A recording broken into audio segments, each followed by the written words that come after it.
Sounds good.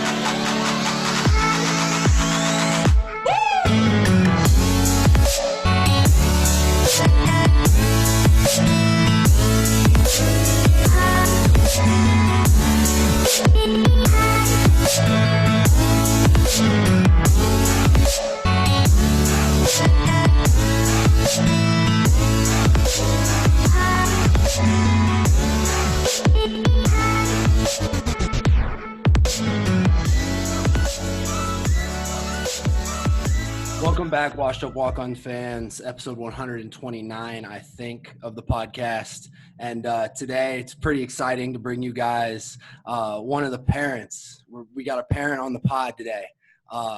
This is the old man, the pops of the young superstar Tyler Goodson, one of the most infectiously positive personalities that you can find on social media, which is actually a really hard thing to find these days. A real positive voice for the people, for the Iowa people, and we're really looking forward to having him on. So without any further ado, I'd like to welcome Maurice MoGoouchie. What's up, baby? Podcast. What's going on? It's good, man. First of all, I'm not old, boss. You know what I'm saying? Let's get it right. Hey, I'm just saying, I called my old man, and my pops, so that's just how I refer to you. Nah, I just messing with you, man. It's all good, man. Yeah. Maurice, where did MoGoouchie come from? That's my nickname, Mo Goody. It's Mo Goody, but I put it out there as MoGoouchie. Oh, Goodson. Right? Goodson. Yeah, just All trying right. to have, put a little emphasis on it, have a little fun with Okay. it. You know? Okay. I Yeah. saw before we, we're gonna talk 15. We're gonna talk Tyler Goodson. Sure. We're gonna talk everything. I saw last night you put on Twitter that you're on a raw vegan diet right now. All day, every day, baby. What's man. What's going on with that? Man, hey, I'm not gonna lie, bro. I'm in my 8th day, and my first 2 days, around 1:00 midnight, I go downstairs. There's a barbecue bag of chips on the counter, bro. And I've been eating veggies all day, veggies and water, sauteed, whatever how you want to fix it. So I stood there and looked at that bag of barbecue chips for 5 minutes, bro. For 5 minutes. I didn't give in though, But I was like, you know what? Man, I can do this, man. It's easy. It's just nothing but a mental thing. And bro, hey, I feel good, man. I never felt bad, right? I mean, Right. I still work out. I'm still very active or whatnot. And I tell T good, I still can run you, But yeah, but it's good though, man. So I'm just trying to change up some things and keep my same weight and just continue to stay lean and don't get buff with it. That's all. That's my goal. I love it. You and your wife have become this sort of bright spot in the Iowa community over the last, really since Tyler has entered the program, but especially in the last couple months since all this Iowa stuff has gone down. Talk about the Iowa fan base and kind of you guys being indoctrinated into this Iowa family. And it's only been for a short time, about a year now. Talk about what you think of Iowa and the Hawkeyes. Man, it seemed like 5 years, man, and we had just began getting started, right? But Hawkeye fans, man, I love them, right? Females, males, everybody is so cool, family-oriented, right? And I just said that one time, before when I was out in San Diego when I interviewed with Keith Murphy. But, man, it's a joy just to have, my boy there in the system to whereas when I told Tyler, I'm going to back up a little bit, I told him just go do your job, do your job. Be where you're supposed to be, have great characteristics. You won't have no problems. I promise you that, right? And so by Tyler being the kid that he is, I don't have to worry about it because I know what he should do, and it's up to him to do it. But to tie that in within the culture of our man, it fits his style, his demeanor, right? His characteristics. It fits what Iowa does. Iowa really don't have no drip like that, right? Coming from the A. They don't have no drip like that. So I told T-Good, I said, dude, you're going to have on the white New Balance coaching shoes, and you're going to have the New Balance. That's real talk, man. That's real talk. Right, and I talk real to him, man. We have candid conversations. But I love it, man. It's an awesome opportunity. I'm glad he picked Iowa because it wasn't about me, right? Mm-hmm. I never for once I told him, hey, dude, you're going to go here, you're going to go there. Nah, because it's not my show, right? It's Tyler's stance, man. And I'm just grateful and thankful, man, to be a part of it and the love that's been shown. You know, it's all good.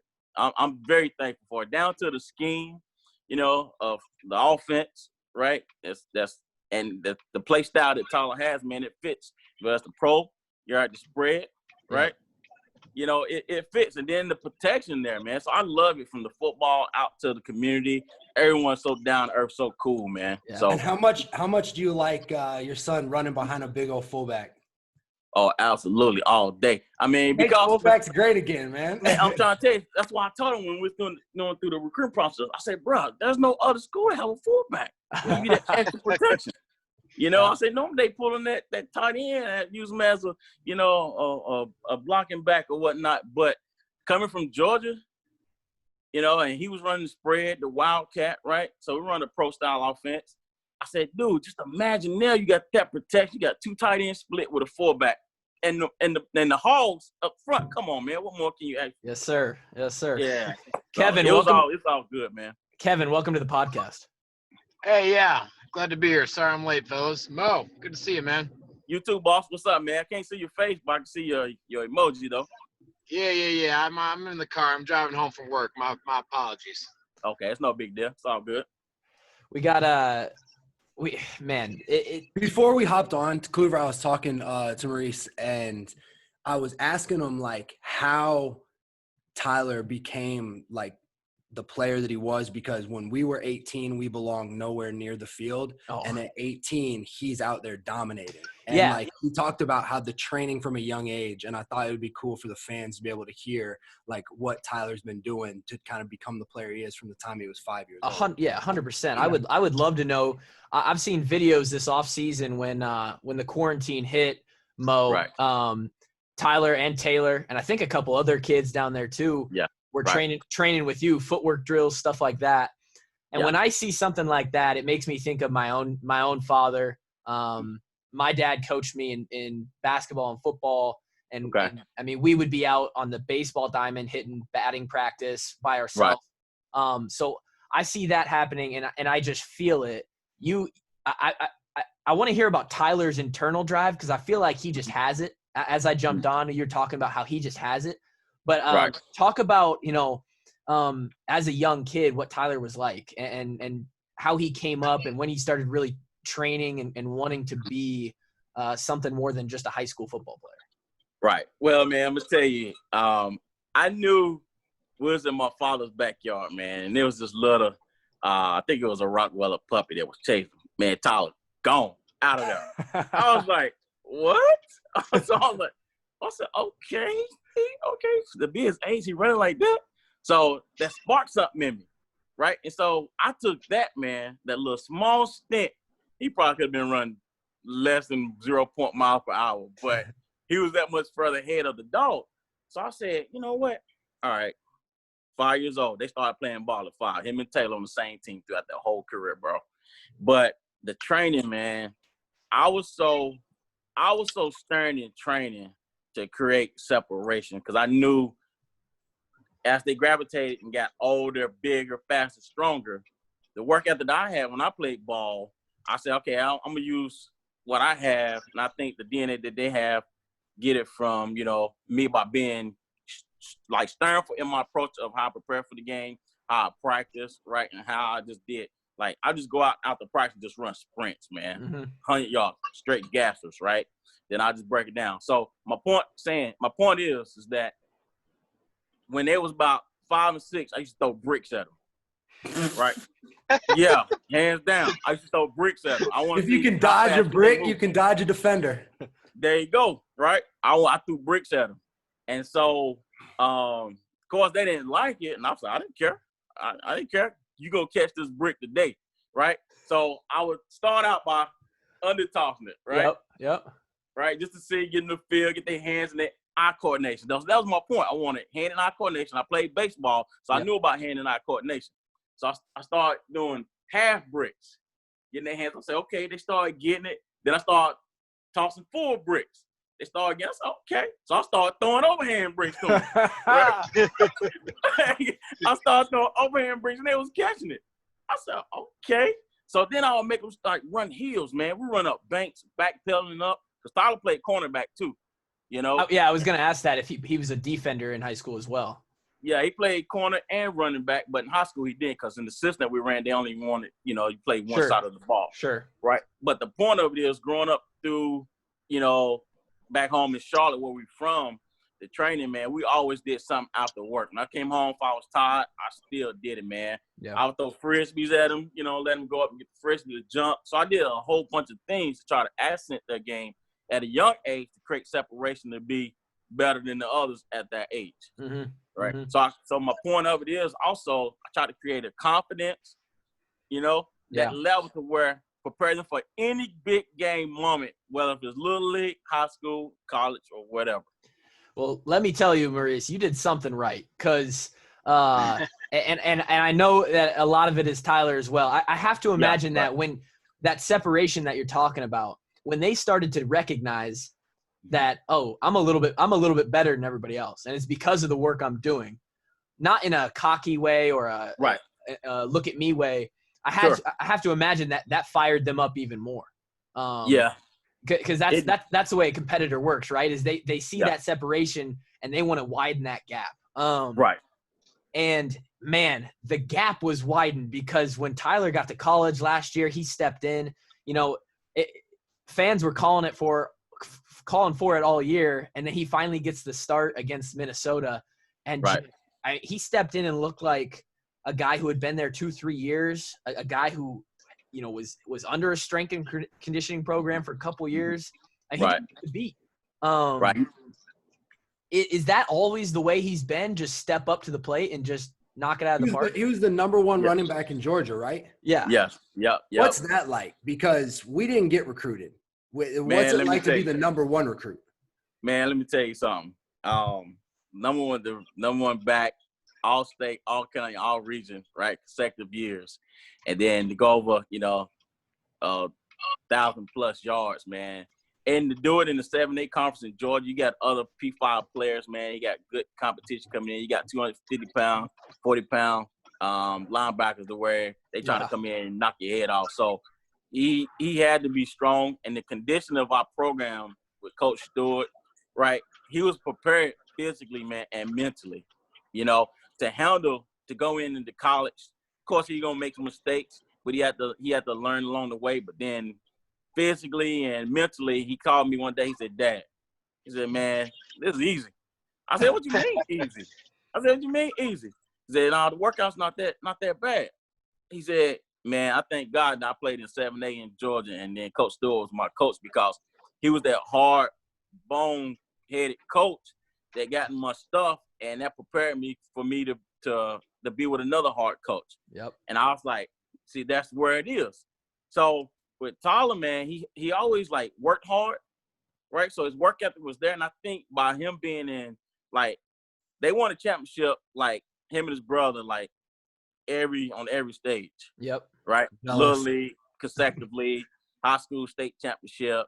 So they had that winning attitude. And y'all being ballers, once you win, that's confidence, man. Yeah. Right? That nobody can stop you. You just have a confidence. Even you're not the best thing since sliced bread, right?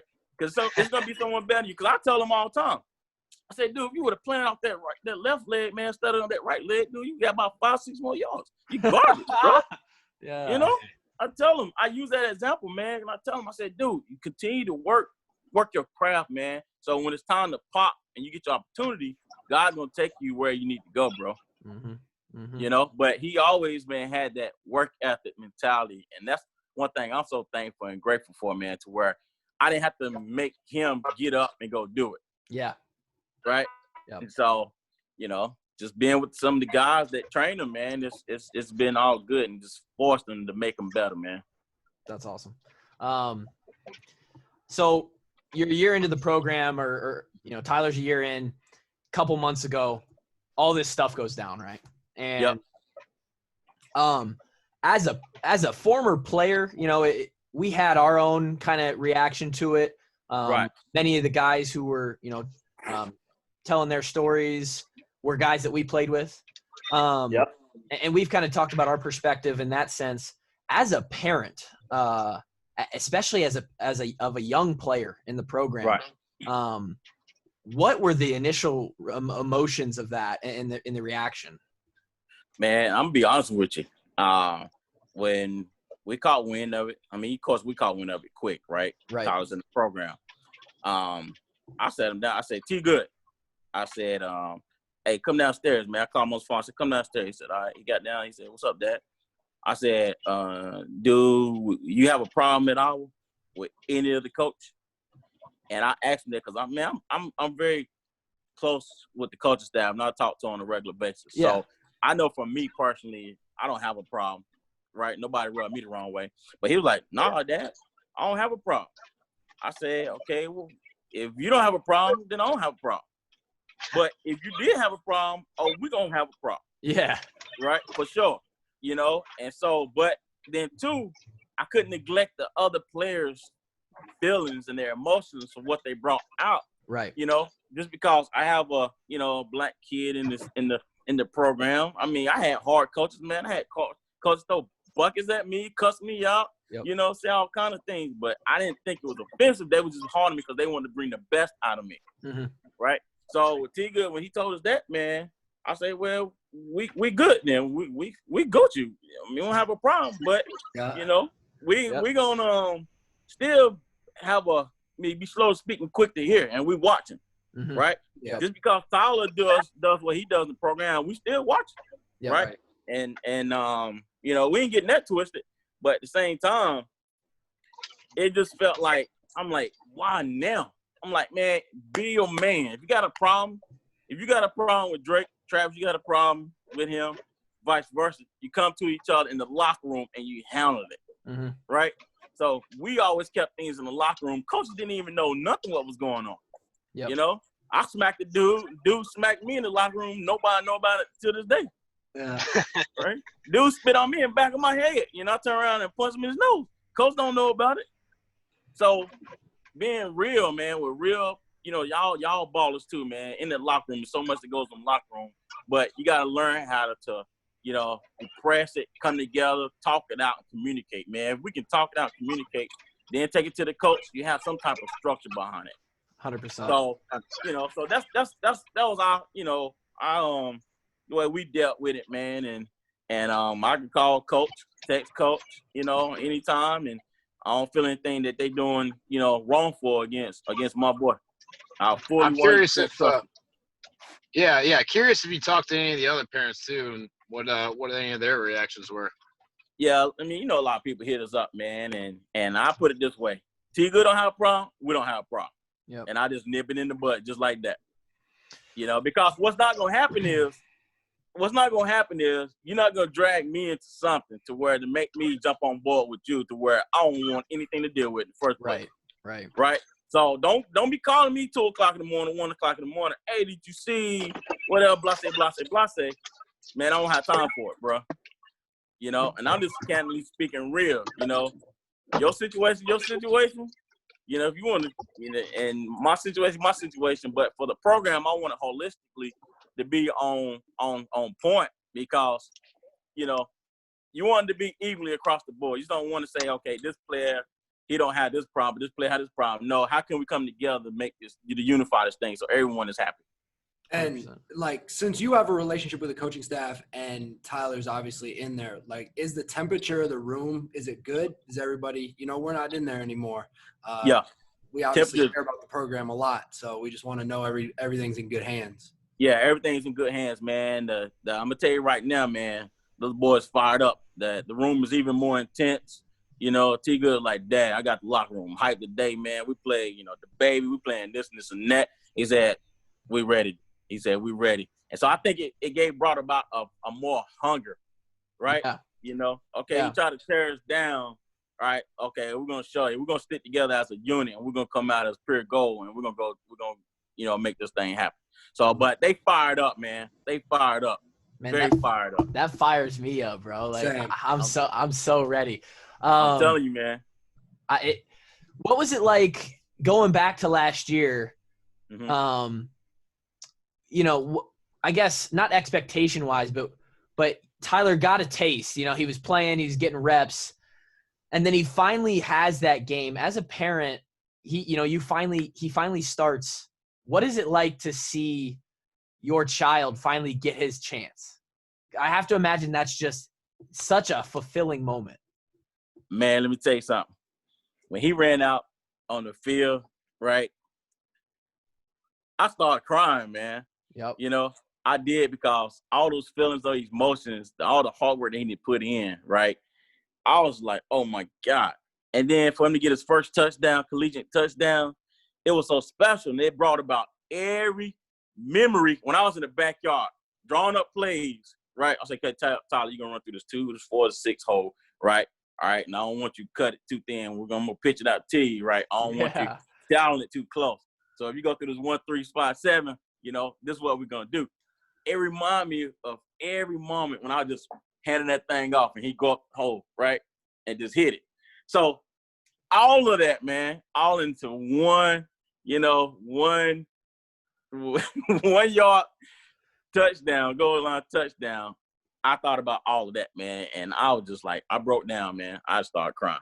That's incredible. Incredible. So it gave me every time he on the field, man, I'm like, wow, man, my son, man, this is amazing. This is what you work for, It really is one of those.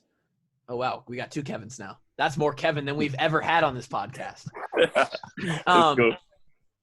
The way you described that, it's a similar feeling to the first time I was back in Kinnick after playing the following year, and I'm sitting on the sidelines in the bleachers, and everything comes back. The walk down the tunnel, right, hand in hand with your boys about to take the field.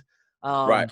Did you do you or your wife have a favorite moment of Tyler's or the Hawks in general from last season? I do, man. I do. When he against Middle Tennessee State, right? He took it. I think it's about 30 yards. He bounced it out, went down sideline, and then he dove right at the python. I was like, goodness. I'm like, okay, baby, let's go. And so I was like, wow. And then, every game, man, it was a moment every game, because for him to get in what he did as a freshman, that don't happen. No. Right? That don't happen as a freshman, man. It don't happen at Iowa a whole lot either. Just, man, yeah. And that's historically, that's what I have heard in the past. And I was like, some of the similar runs that he make in college, man, he did in the high school.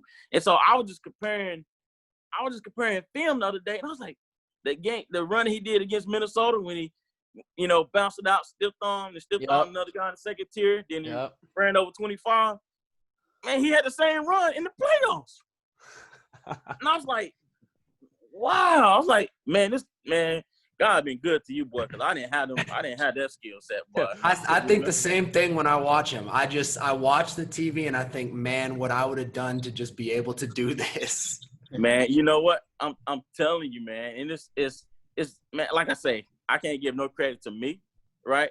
I'm thankful that I'm his dad, right? And whatever he got from me, whatever it is, man, thank God for it, for him, Taylor, and Taven. I had to give him a shout out too, man, because it's all man, fun times, very enthused and excited. And I told him just the other day, throw away that freshman year. I don't care nothing about that. Yes, sir. Mm-hmm. You starting all over right now. You ain't do nothing last year. Damn straight. I told him, you didn't do last year.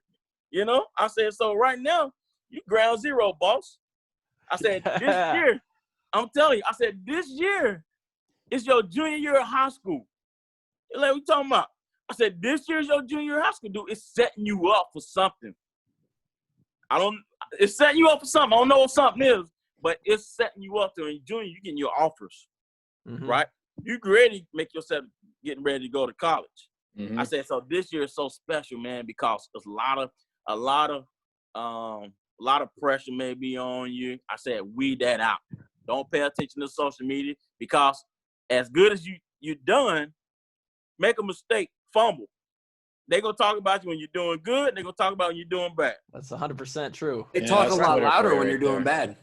Exactly. And I told him, I said, but see, that's the thing about it. You got to know your kid, man. He don't get caught up in the noise. And I'm like, man, that's one thing I'm so thankful of was the humbleness that he have outside of everything. Throw everything else away. Just being humble, you know, and what he does. That's what I'm most thankful for, man. You know, Yeah, man, that's a tribute to you. That comes from the daddy. That's all you, man. man, I just try to just keep it humble, man, because oftentimes, you know, the wrong parent, which is a lot of them out there. Did y'all remember the guy that was in the down in Florida had on the whole football suit? The pops he was dressed up like, boy, he was gonna get it like his son. Nah, I don't remember seeing that. Well, I use that analogy to say this, man. It's not anything nowhere close about me, you know. But I try to keep it humble because the wrong parent can take that from their kid, misuse it, and live vicariously through their child. Mm-hmm. Right?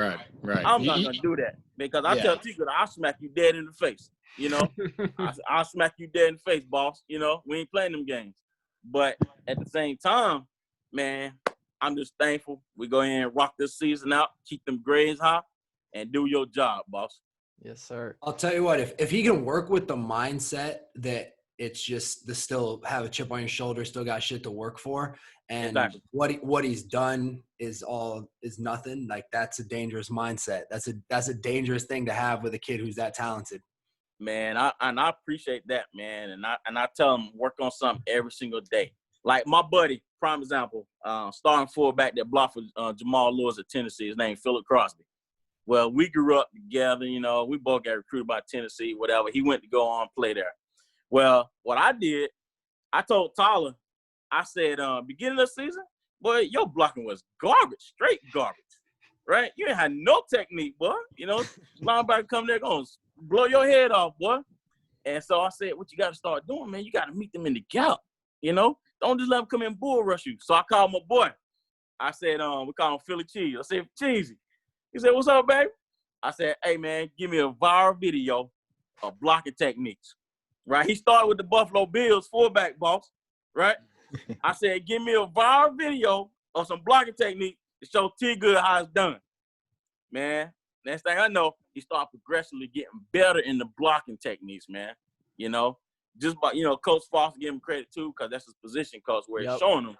But from my guy that was a fullback that did it, you know, it's gonna come through differently than what your coach is gonna give you, right?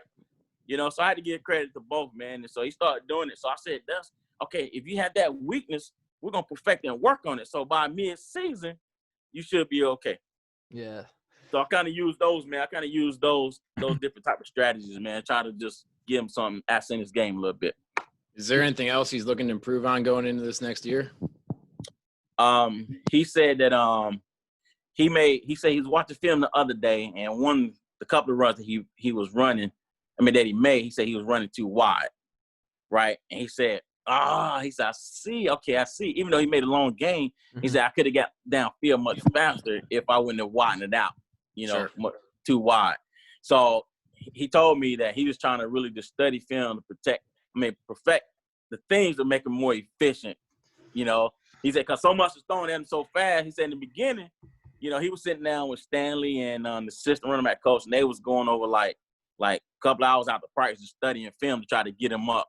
That sounds like Stanley. Yeah, exactly. So I'm very grateful for that, man. Give Stanley a shutout, you know. Just signed his contract today. Man, just signed his contract and got them bags, you know. Go yes, make it sir. happen, baby. Let's go. Home. You know, let's go, you know. and so yeah, those are the things that he told me, man, that he was trying to perfect, and he's doing some things outside of practice right now, you know, at the house, in his garage, doing fire training with Jamal Lewis' brother. His name is Jay Lou. Wow. And that's been his training, man, since sixth grade, and him and Taylor awesome. with him. So he just kind of, you know, continue to just stay strong. You mentioned Coach Foster. Yeah. He came in, I think, in our last season or our second to last season. Our last season. So we didn't get a whole lot of time around him like we did some of the other coaches. Okay. What is your impression of him? He is from what I've seen, he's up and coming.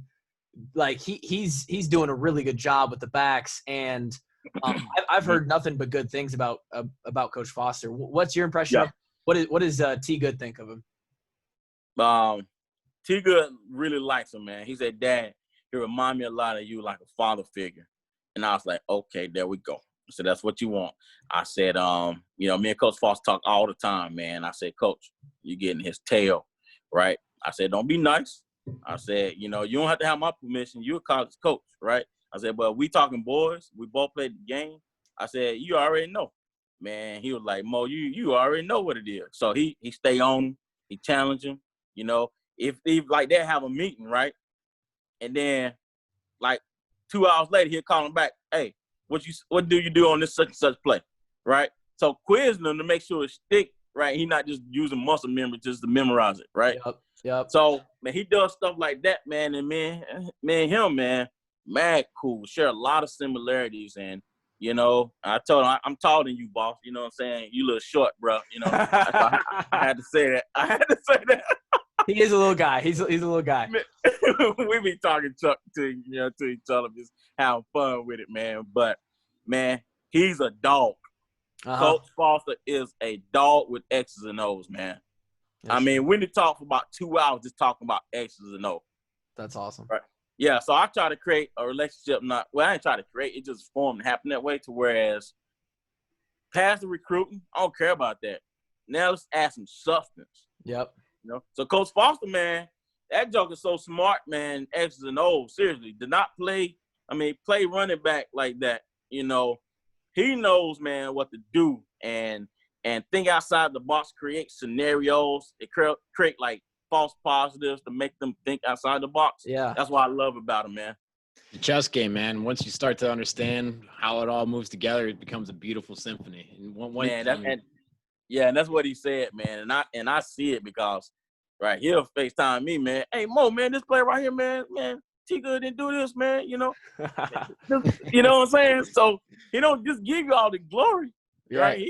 He tell, hey, man, hey, T Good. He called me at work when I was out of town. He called me. He said, hey, Mo, man, what's up with T Good? I said, Coach, what you mean? He said, man, he about 50% today. I said, 50%? No, that don't sound like no T Good. He said, man, I checked his sleeping thing. He ain't getting much rest tonight, right? They're on top of that stuff. That's my point, man. That's what I love about him, man. He always he'll call, check, and tell you, hey, T Good had a little girlfriend when he first started with his girlfriend, and he was like, hey, Mo, what we gonna do about this, man? I love that. That. He was like, what we gonna do about this, man? He put me on the spot. Girls be having the girls messing with his head, man. Too much talent for them little birds.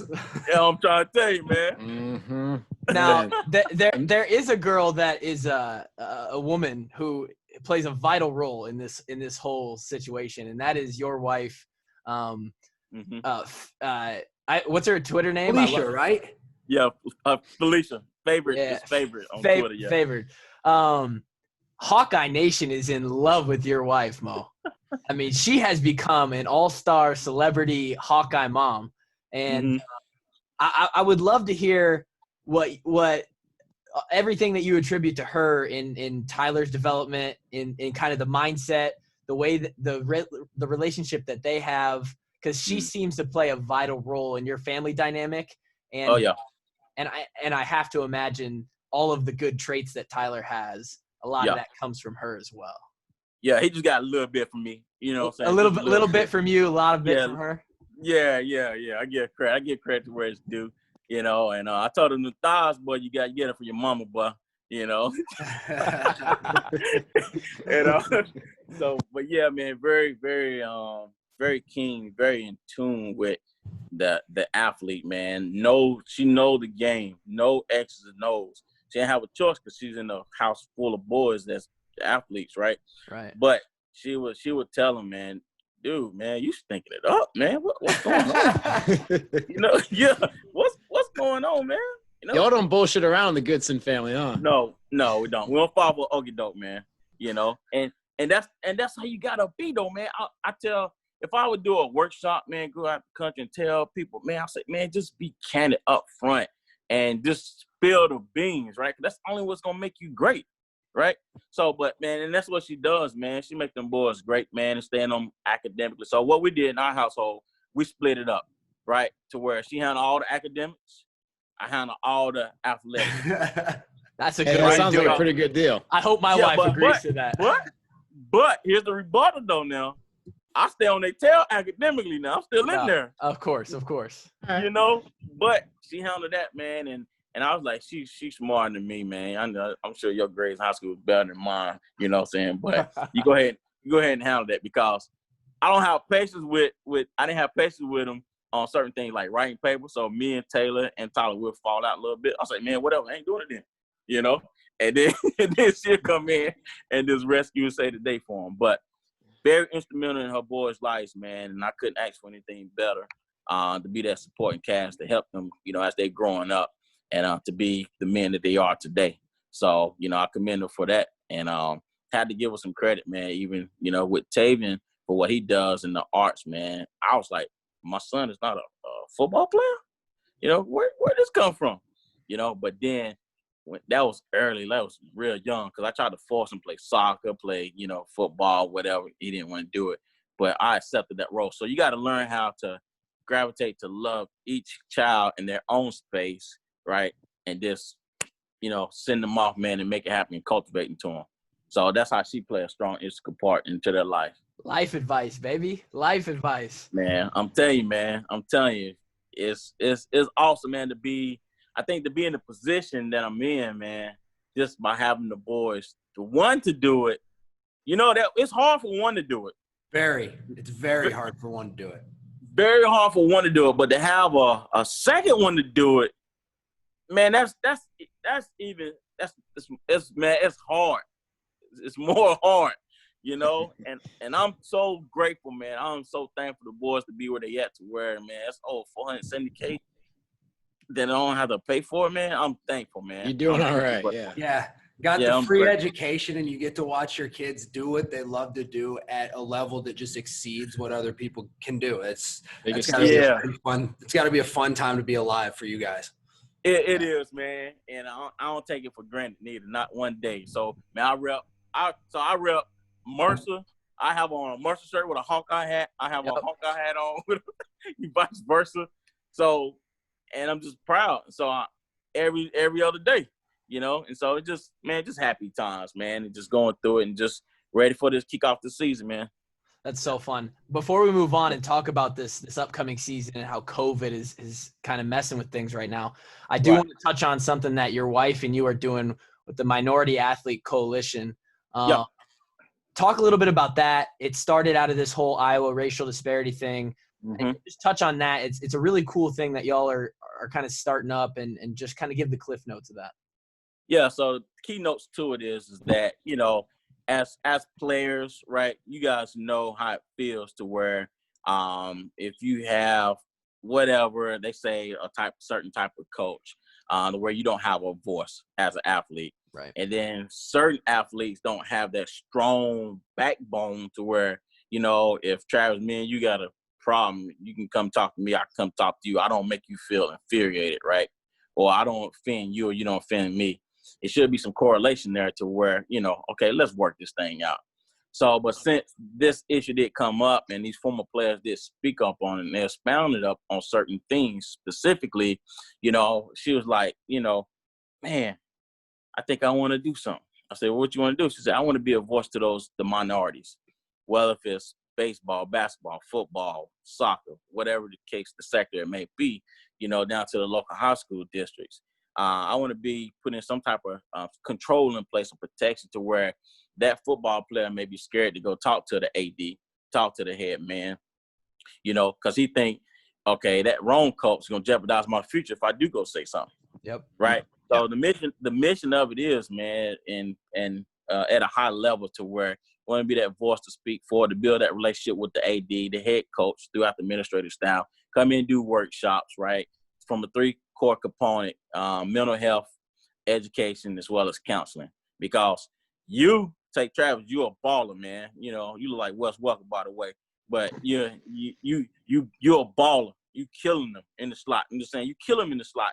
But then, coach said something to you the wrong way, you're offended, and your feelings and your emotions are all in your head, up on your chest. You know how it is when you about to fight someone when you was growing up, you had it all on your chest, right? And Drake knows a lot about that. I do. You're speaking to my soul right now. I'm serious, man. And, and it's like, man, where do I channel this energy? What do I do with it, right?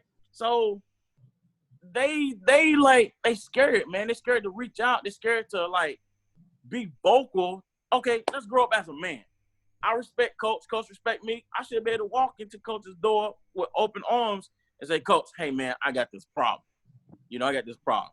And so since they didn't do it because they thought this would occur, we coming in with the Minority Athlete Coalition to be that vocal, man, be that voice, to be that spokesperson, to build that relationship, to channel that partner from us to the administration, through the universities throughout the country, because we're going to all up, man. Yeah. We're going to make a stance in this thing. That's freaking awesome. So we want to create those channel partner relationships and be that voice for the minority athletes. That's incredible. Yeah, seriously, an amazing mission, guys, and we wish you all the best. Is there anything else? Is there anything that we or our listeners can do to help you guys along your way? Yeah, man, I think so, man. I think because this is a collective effort, right? It's not about us, but I think currently we are incorporated, right? It's moving at a fast pace. Got a powerful attorney team from across multiple states that's actually from our legendary Hawkeye fans. He live in West Virginia. Then he got other partners of the firm here in Buckhead in Atlanta, right? So like 20 minutes from my house.